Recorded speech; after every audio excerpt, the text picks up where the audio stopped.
What would you sacrifice for the only innocence you had left? I mean truly sacrifice. Not an hour of sleep, not a luxury purchase, but a piece of your very soul. The one thing you guard more fiercely than life itself. When the world cornered me, Julie, a 26-year-old barista with a degree she couldn't afford to use, I didn't have to think twice.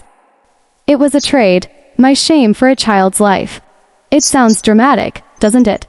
But sometimes, drama is just life without a filter. The fluorescent light in my tiny studio apartment hummed, a miserable, mechanical choir for the scene of my desperation. It was late, past 2 a.m., and the only light came from the cold, blue glow of my laptop screen, reflecting the panic in my own eyes. On the counter, a crumpled hospital bill lay like a death sentence, $8,750. The payment deadline was less than a week away, October 9th, and I needed at least $1,000 as a down payment just to keep the machines on. My nephew, Leo, he was 5. He loved dinosaurs and thought I was the strongest person in the world.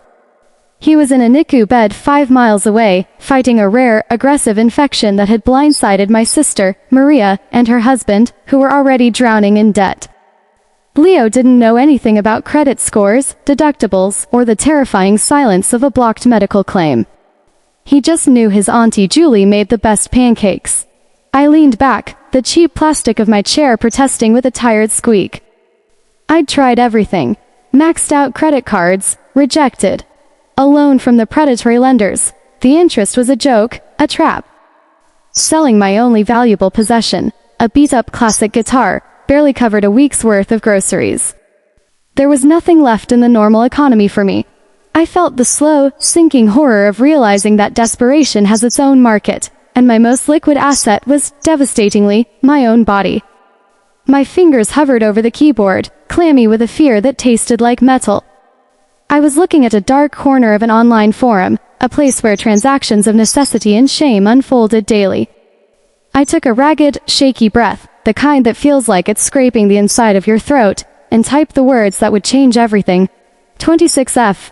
I need at least $1,000 until October 9th for my nephew's medical bills. Just hit me a DM if you are interested. The air felt thin. Had I really just done that? It was a digital whisper, but it felt like I'd screamed my deeper secret from the top of the tallest building. The moment I hit enter, a strange, cold calm washed over me, the kind of stillness you feel right after a car crash, the realization that the worst is now just what is. Then, the messages started. Not a trickle, a flood.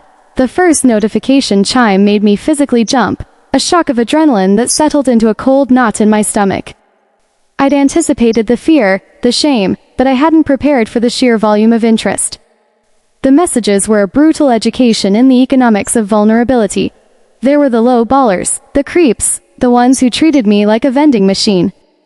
But then, there were the meticulous, transactional ones, the ones who understood this wasn't about pleasure for me, but survival. One handle stood out, the architect. No profile picture, no history, but the message was precise, professional, and chillingly direct. I see your situation. $1,500 for a curated set. I require 2 video calls for verification before any transaction. Discretion is absolute. Reply, accept it, if you understand the terms. The deadline is your enemy, not me. $1,500. Enough to cover the down payment and then some. The extra cash meant a few more days of breathing room. It was a lifeline woven from poison ivy. I typed out the single word, accepted, my fingers moving on autopilot. The digital contract was sealed with a click, and I felt a fresh wave of nausea. The first verification call was scheduled for the next night. I spent the intervening day in a haze. I went to the hospital, plastering on a brave, tired smile for Maria, holding Leo's tiny, feverish hand through a plastic barrier. I told Maria the first was working extra shifts, pulling double duty. The lie felt thick and heavy in my mouth. My sister looked at me with such simple, weary gratitude, and the resolve in me solidified. This wasn't for me. It was for that little boy who didn't deserve to be a footnote on a hospital ledger. That night, as the clock ticked toward 10 p.m., the scheduled time for the call, my apartment felt like a stage set for a terrifying play. I put on the most nondescript outfit I owned, A simple gray t-shirt, jeans, trying to assert some control, some sense of me before I started the transaction that would make me into a product. When the video call connected, the screen remained black. Just a single voice, deep and calm, filtered through the speakers. No face. The architect. Good evening, Julie. I appreciate your promptness. I want to be clear. This is not a negotiation. It is a transaction. I need to be certain you are who you say you are, and that you are acting without coercion. His voice was sophisticated, almost scholarly, utterly devoid of the leering tone I had expected.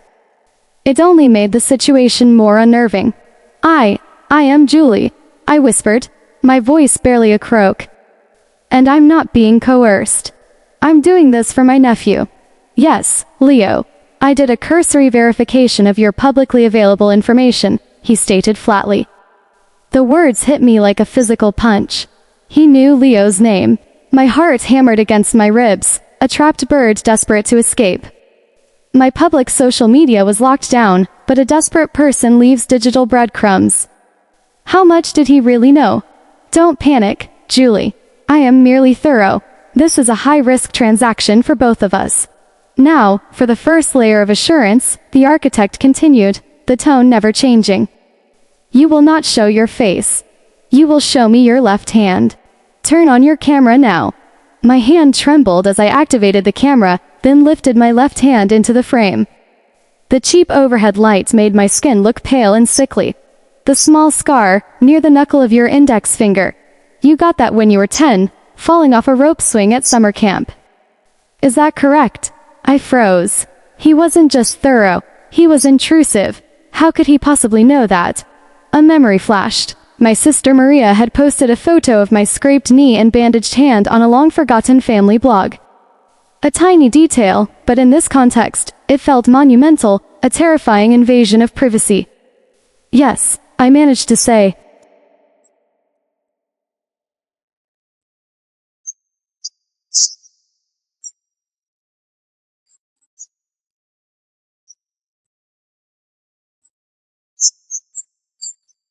Breach it, and the transaction is void.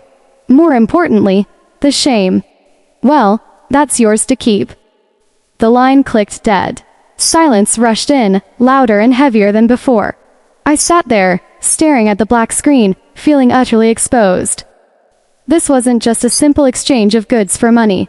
This was a man who knew things about me, who had deliberately used that knowledge to establish dominance and guarantee compliance.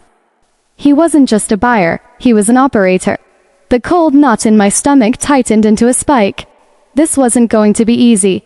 This was going to be a thriller. I spent the next 24 hours in a state of hypervigilance, my skin crawling. I tried to backtrack his digital trail, but it was a dead end. VPNs, encrypted servers, and layers of digital smoke. The only thing I knew was the deadline was approaching, and the fate of Leo rested on my cooperation. The specifications arrived. They were shockingly clinical, detailed in a way that left no room for interpretation, like a set of architectural blueprints. Lighting, angles, focus. They weren't just asking for nudes, they were asking for artistic compliance. This was less about momentary gratification and more about a calculated, curated collection. It chilled me to the bone, suggesting a systematic approach, a pattern. Tomorrow's second verification call would focus on the actual imagery. It was the final hurdle before the point of no return. I looked at the calendar, October 7th. 2 days left.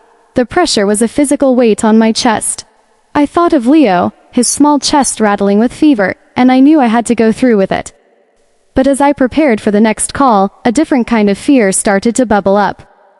The fear wasn't about the transaction itself anymore. It was about the architect. His meticulousness, his knowledge, and the strange, non-sexual nature of his power play. Who was he? And what did he really want?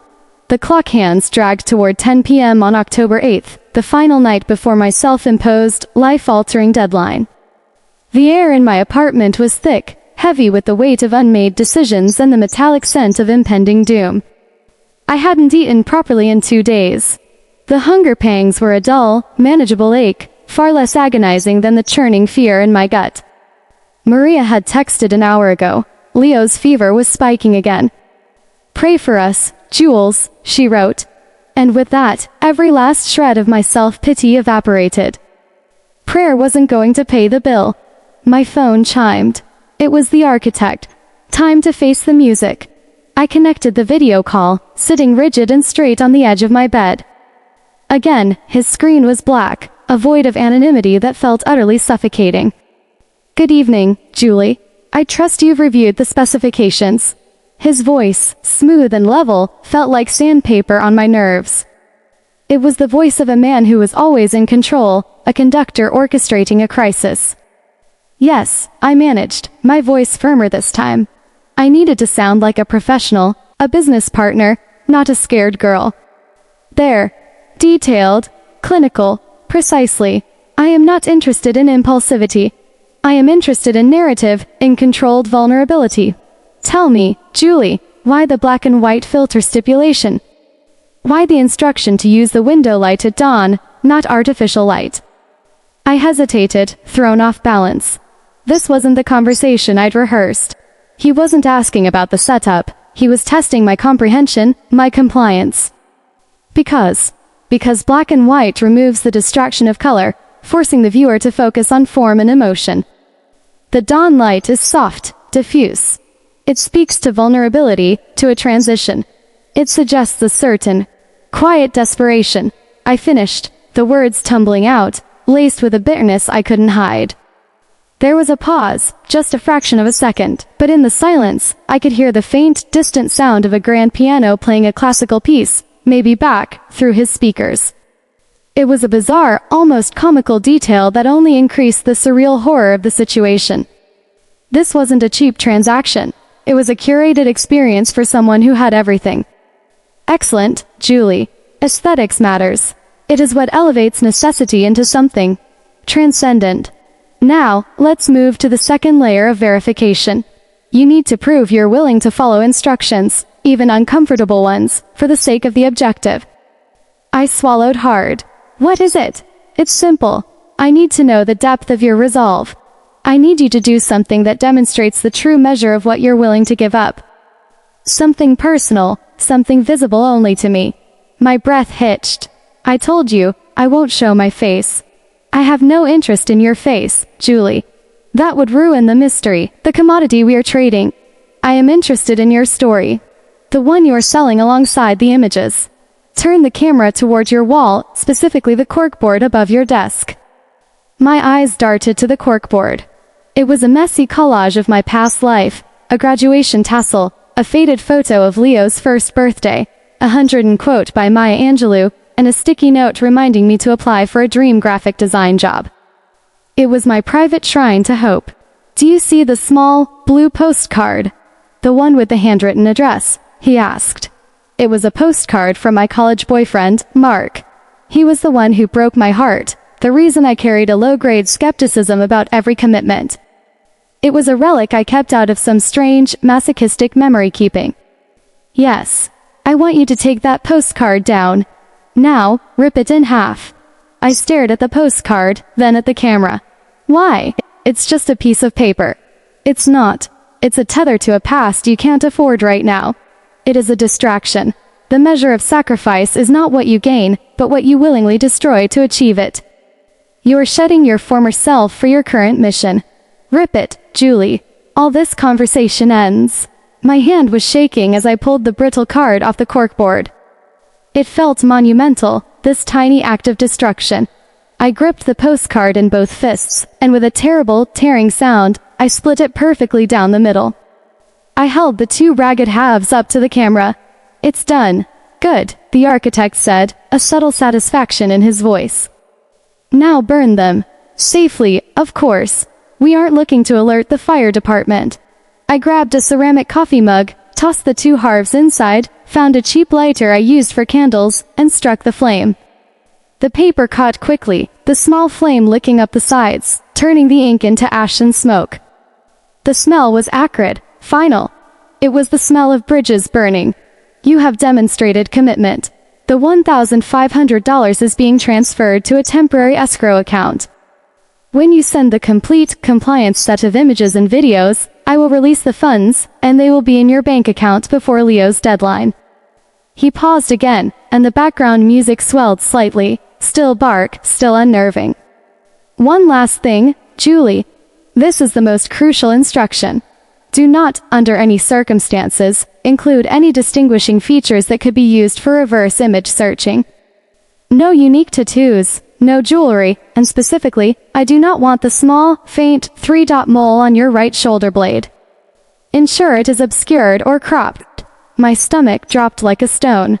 The mole, the 3 tiny dots, a birthmark I'd barely ever noticed myself, were almost impossible to see unless you were intimately close, or, even more unnervingly, had access to a high-resolution photograph of my back from a long time ago. My mind raced. Maria took a photo of me wearing a new dress for a high school dance. She posted it once, briefly, a decade ago, before taking it down. The architect knew a detail about my body that was essentially a secret key. How do you know about that? I asked, my voice barely a thread, all the professional composure gone. A soft, dark chuckle came through the speaker. It wasn't menacing, just deeply, profoundly knowing. Julie, I told you. Discretion is the currency. I don't buy products without first verifying the source. You are selling trust, and I buy certainty. Consider it an added layer of assurance. Now, go and create your story. I will be in touch when the funds are ready to move. The line went dead.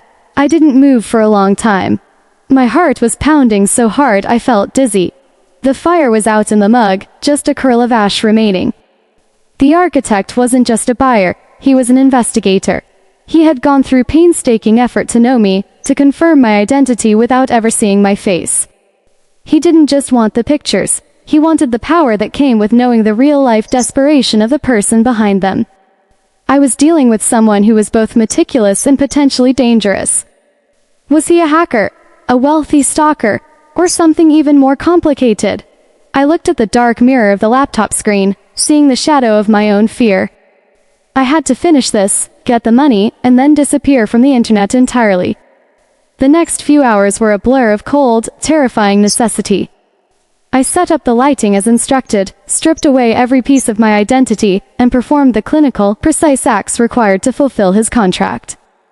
Every click of the camera was a hammer blow to my conscience. Every captured image a piece of myself traded for Leo's survival. It was less like a shoot and more like an exorcism. I was moving outside of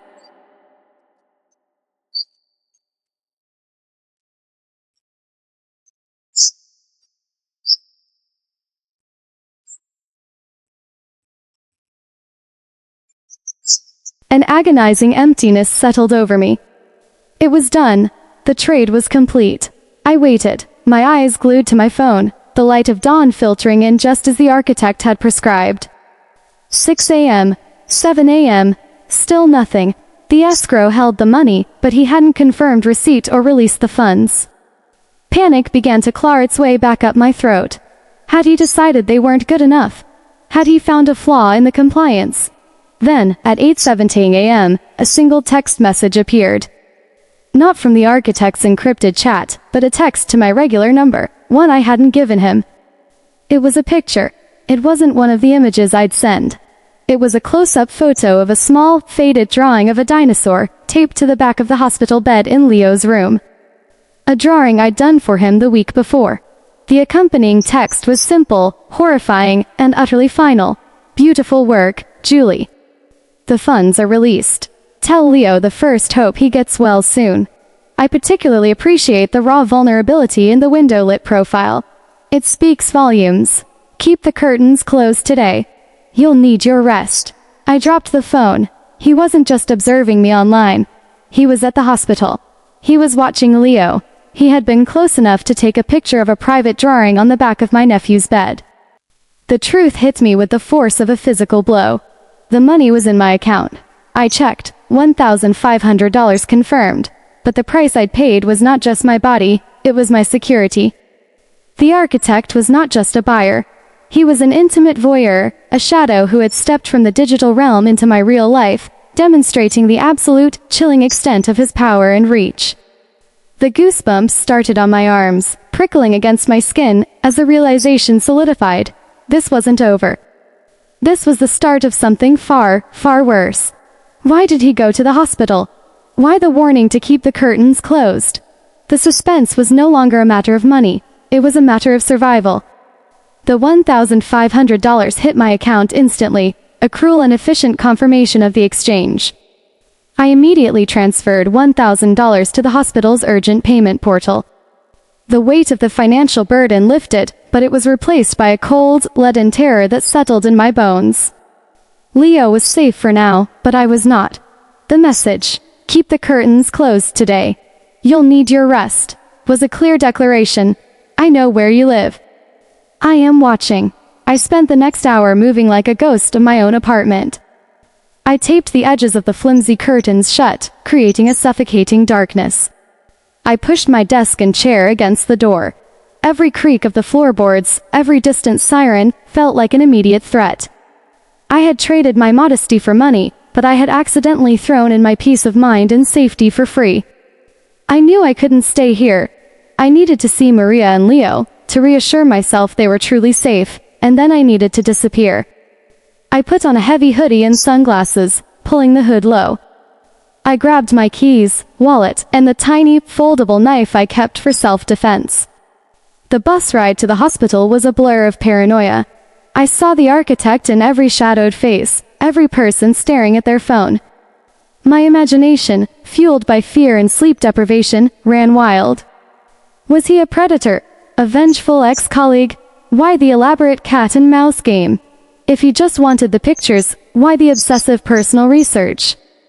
I reached the hospital, stepping off the bus and practically running across the pavement. I took the stairs, not the elevator, my heart hammering a frantic rhythm against my ribs.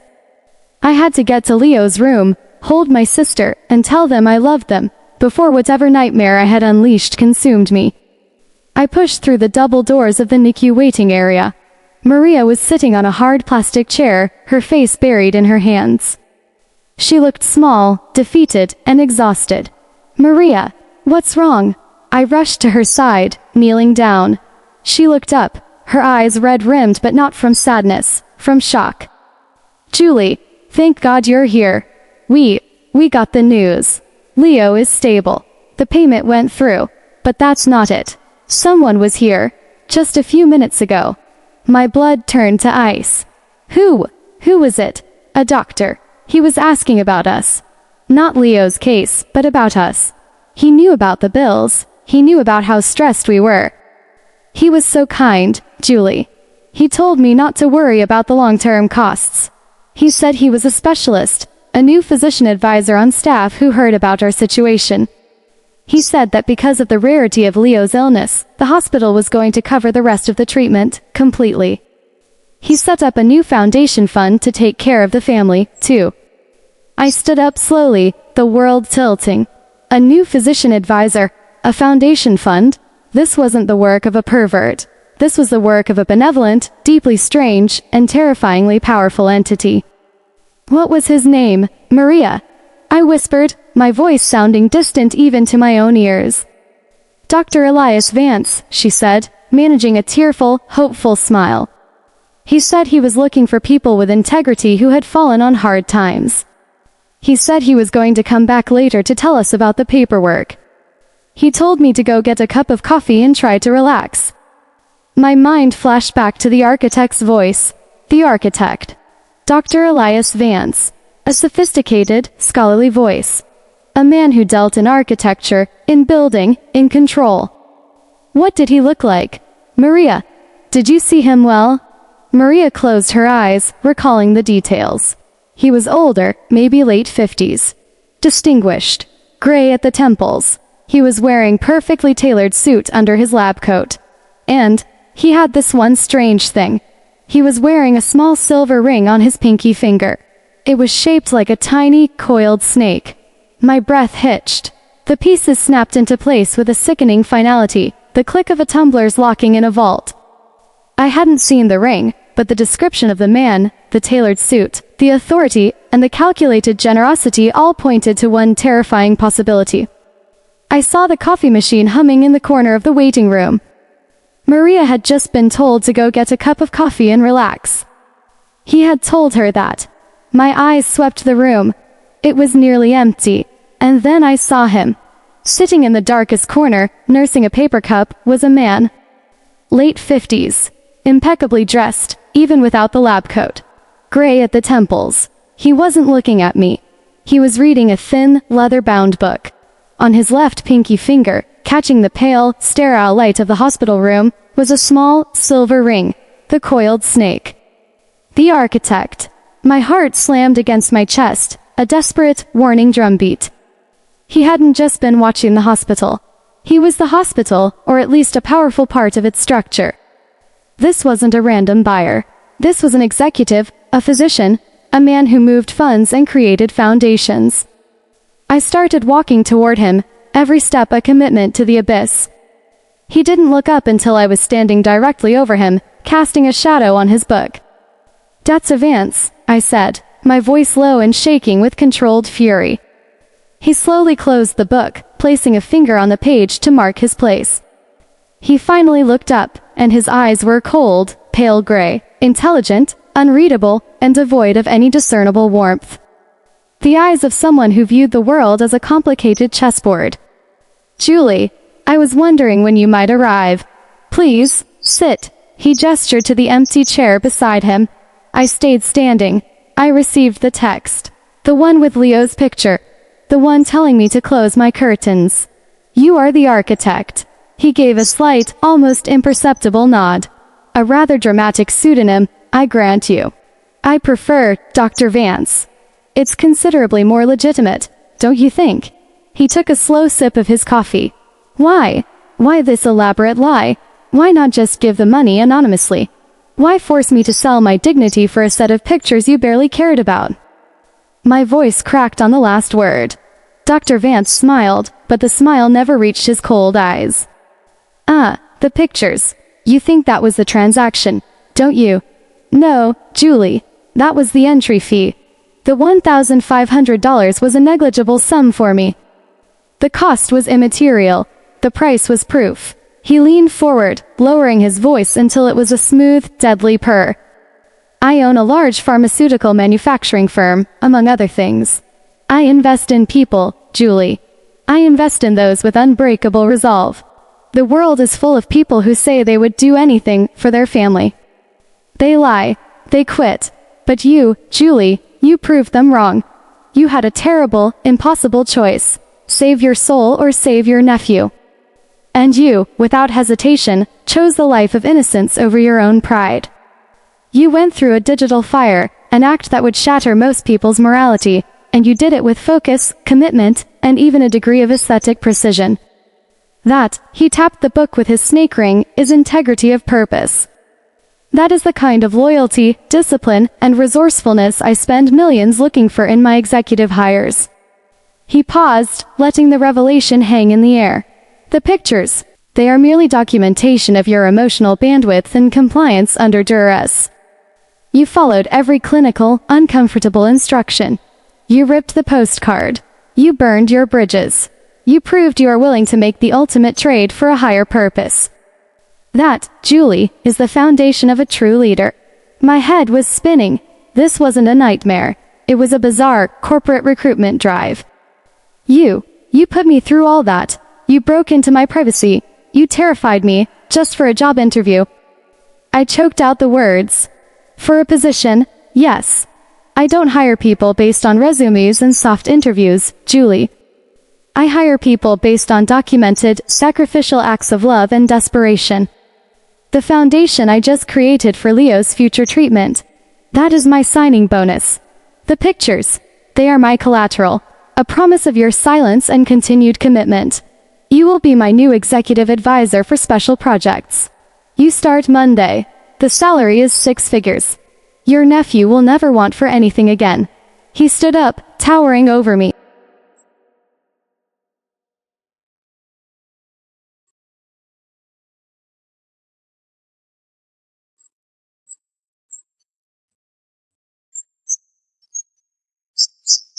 And I own the receipt.